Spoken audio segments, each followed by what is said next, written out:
Yes, this is for Mr. Jenkins. I was wondering if there are any modern operas or modern composers of opera that you liked or that you've done.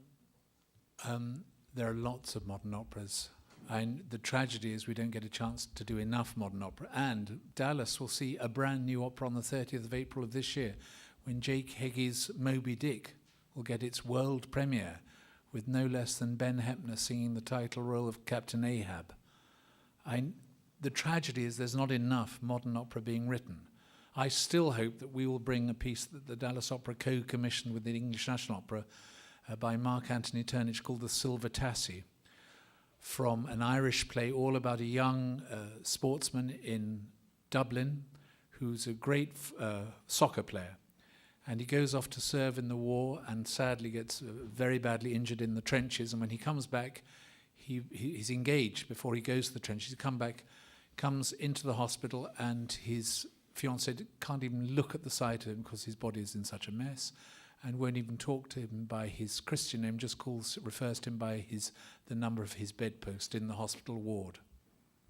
And the tragedy of what war is and why we go to war and the aftermath for the people who serve in the military, I think it has such a resonance for current circumstances. We need to do it. And why isn't there more opera and symphony, come to that, written post-Second World War? What's happened? Why aren't we doing more stuff? This is for both gentlemen. I'm a young musician aspiring to be a film scorer and arranger for my professional career. But as I've noticed in both of your tales, though you come from two different backgrounds, you both share music in common. And that is, of course, why we're all here. My question is how, not necessarily has it shaped your life as a whole, but rather a specific skill in leadership. Because whether you're a president's film scorer or a maestro, of course, you must have strong leadership and strong skills of that nature. Could you please expound how it's really shaped your core being in that field? Well, I'll take a crack at that. But before I go there, I'd like to say I've been thinking about recreational music.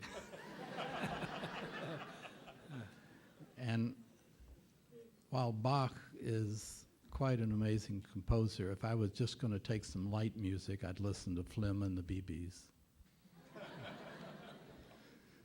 On leadership, I think let's take a symphony orchestra. It could be an opera. Take a symphony orchestra with a chorus.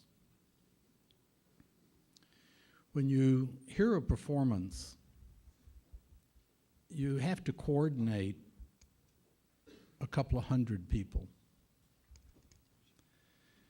And you have to allow people to use their individual skills and emotions and pour it into a vessel that turns out to be a coordinated team effort.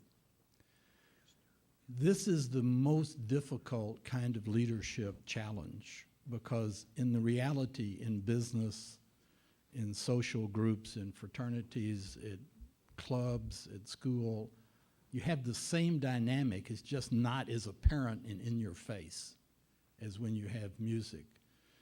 So you have a composer composing music, giving you notes and notation and telling you how it should be done, but they're not there.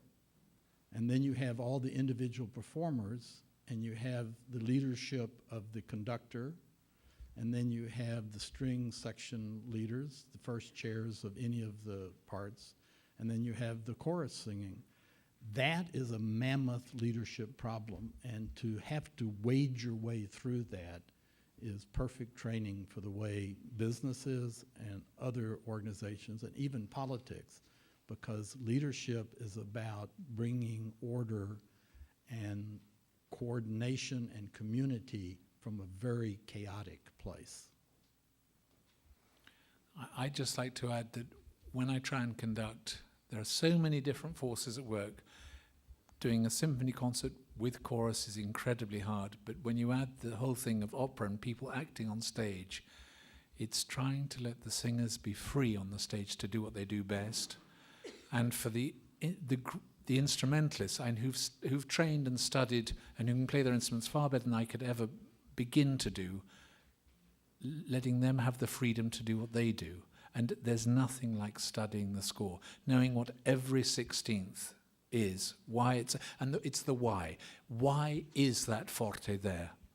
Why does it go piano there? Why is that writ indicated? It's getting inside the composer's mind and reading as much about the composer as possible. Thank you. Can you show your appreciation to Mr. Meyerson and Maestro Jenkins, please? Thank you so much.